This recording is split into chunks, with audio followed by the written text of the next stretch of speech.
Hello, dans l'Actu Marketing de ce vendredi 25 avril, on commence dans le secteur du gaming avec Twitch qui dévoile sous forme d'infographie quelques chiffres clés de son année 2024, une année de succès, puisque force est de constater que la plateforme détient le monopole dans le secteur du gaming.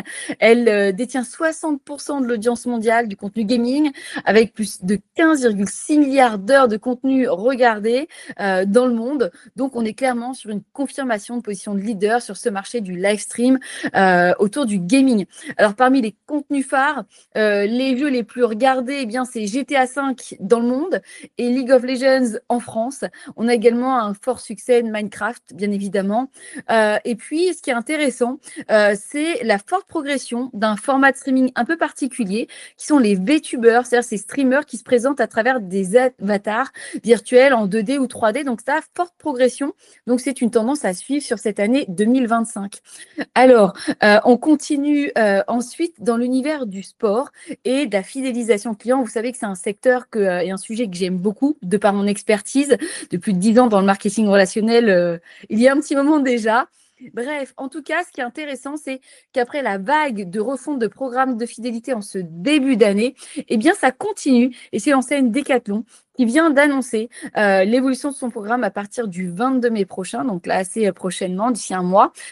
Et parmi les changements, c'est surtout la création d'un premier palier de burn de ces points, donc de transformation de ces points qui va être plus accessible dès 2000 points et qui donne droit à 3 euros en carte cadeau. À l'inverse, le dernier palier, 12 000 points, qui générait 40 euros de reward en carte cadeau, sera supprimé. Donc moi, mon analyse, c'est que cette évolution vient plutôt nourrir une générosité perçue plus efficace, mais surtout chercher à booster une visite supplémentaire en magasin, donc nourrir la fameuse, le fameux F dans le RFM, restance fréquence montant, va encourager une visite de plus en magasin. Ça, c'est mon analyse. J'en profite pour vous partager, si le sujet vous intéresse, je vous invite à vous inscrire à un live LinkedIn que j'organise gratuitement avec Marigold le 13 mai et où j'aurai le plaisir de vous partager des insights complètement exclusifs puisque ça fait un moment que je me suis remise dans la veille sur ces sujets de programmes de fidélité et donc je vous partagerai des insights, notamment sur le secteur de la restauration et de la food.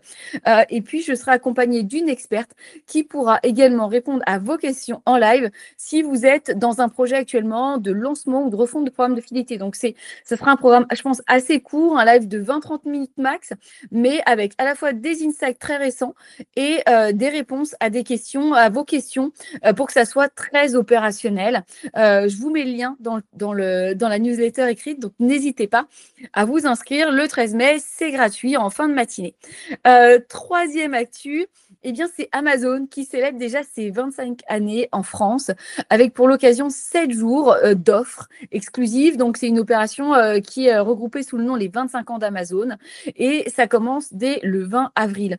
Alors, pour l'occasion, là encore, Amazon révèle des résultats d'une étude exclusive menée par IFOP sur le e-commerce et sans surprise, les achats en ligne, le e-commerce fait désormais partie intégrante du quotidien des Français, puisque ce sont 96% des Français qui procèdent désormais à des achats en ligne et près de la moitié, je crois 43%, c'est quasiment, très fréquemment.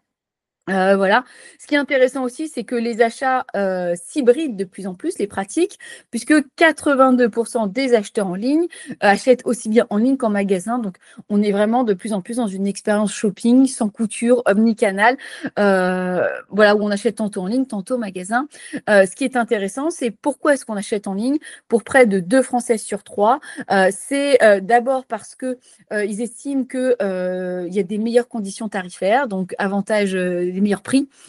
Et puis, c'est surtout le côté praticité, commodité, gain de temps, et ça évite de se déplacer. Alors, pour Jérôme Fourquet, qui est directeur opinion à l'IFOP, il explique 25 ans après l'arrivée d'Amazon en France, le commerce en ligne fait désormais partie du quotidien des Français. À l'image de la tournée du facteur, le passage du livreur est devenu un événement familier et l'achat en ligne, parfois un geste au quotidien. Ce succès fulgurant et pérenne du e-commerce, c'est s'explique par une forte digitalisation de la société qui a été accentuée par la crise sanitaire liée au Covid-19, mais aussi parce que eh bien, ça présente certains avantages comme effectivement la livraison parfois gratuite, la maîtrise des coûts, et puis ça permet de lever certaines barrières économiques et géographiques voilà, en permettant une distribution partout en France. Donc voilà, une étude assez intéressante. On continue dans le secteur du tourisme, c'est la 4e actu, avec Pierre et Vacances, qui souhaite rappeler aux Français bien, que pour ces grandes vacances estivales, le mois de juillet, c'est bien aussi. Donc voilà, une campagne à destination qui vise à renforcer l'attractivité du mois de juillet. Et cette campagne s'appelle les vacances flambant neuves. Pourquoi? Parce que la marque rappelle que partir en juillet, ça a pas mal d'avantages. C'est profiter d'infrastructures toutes fraîches qui ont souvent été rénovées juste avant les ouvertures des établissements. C'est aussi pouvoir bénéficier de plages plus calmes, de commerçants, de restaurateurs en pleine forme parce qu'ils sont en début de saison, etc. Voilà. Donc pour l'occasion, il y a une campagne qui a été créée avec Rosa Paris, une série de 3 mini-films de 15 secondes. Et je vous mets également donc, dans la version écrite de cette Actu Marketing le lien pour voir un des spots. Et enfin, dernière actu, on est dans le secteur de la food et avis aux Parisiens ou à celles et ceux qui sont à Paris ce week-end, c'est la marque Bonduelle qui organise un événement donc qui rend dans la proximité avec les Français.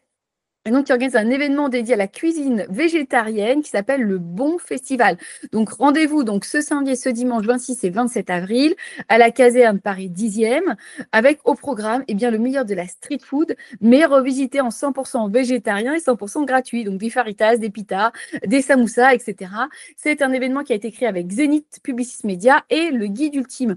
Alors, pourquoi cette initiative? On le voit de plus en plus, les marques Bonduelle, mais c'est aussi le cas de Coca-Cola. Vous le verrez dans une interview que j'ai menée récemment et que je vous partagerai bientôt.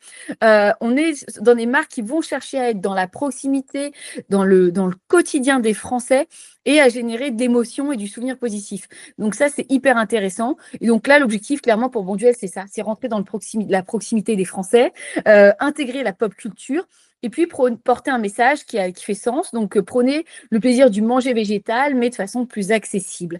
Voilà pour les actus marketing de cette fin de semaine. Je vous souhaite un bon week-end.